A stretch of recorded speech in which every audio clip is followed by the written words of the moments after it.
اللہ تعالیٰ علیہ وسلم کہ آپ کے فضائل کیا تھے، آپ کی عادات کیا تھی۔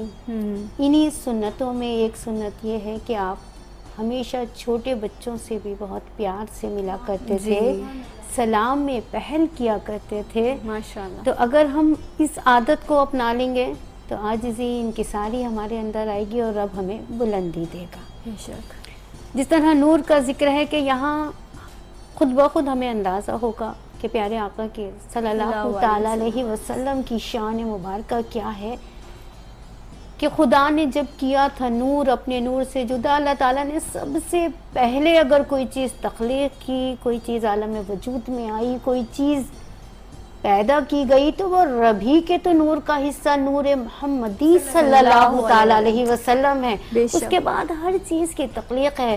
ذرا سا غور فرما لیجئے کہ رب نے کائنات بنائی اپنے حبیب کے لیے، سجائی اپنے حبیب کے لیے، ہر شے کو بنایا، چاہے بلند و بالا پہاڑ ہوں، سمندر ہوں، جھرنے ہوں، پھول ہوں، بیل بوٹے ہوں، زمین ہوں، ہر شے رب نے تخلیق کی اپنے حبیب کے لیے۔ بے شک۔ اس سے آپ کو بات سمجھ میں آئے گی، اور سمجھ میں کچھ اس طرح سے آئے گی کہ رب نے کس طرح اپنے نور سے پیارے آقا کے نور کو تخلیق کیا۔ بے شک۔ کوئی چیز جب پیدا ہوتی ہے اس کے پیدا ہونے کے لیے ریزن کا ہونا بہت ضروری ہوتا ہے، وجوہات۔ اگر ایک گلاب کا پھول کھل کے بھی ہمارے سامنے آ جاتا ہے لیکن اس کے ساتھ چار دعوے دار چار طرف سے آتے ہیں اور کہتے ہیں، سب سے پہلے تو زمین کھڑی ہو جاتی ہے، کہتی ہے کہ میں نہ ہوتی تو یہ گلاب نہ ہوتا۔ اللہ۔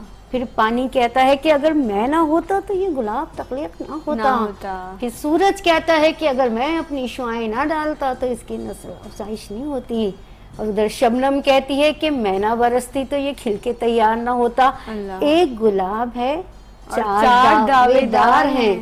میں بتانا چاہ رہی ہوں کہ نور کا حصہ ہے نور محمدی۔ سبحان اللہ۔ اور اب غور کر لیجئے اس بات پہ کہ گلاب بھی کھلا ہے، چار دعوے دار ہیں، لیکن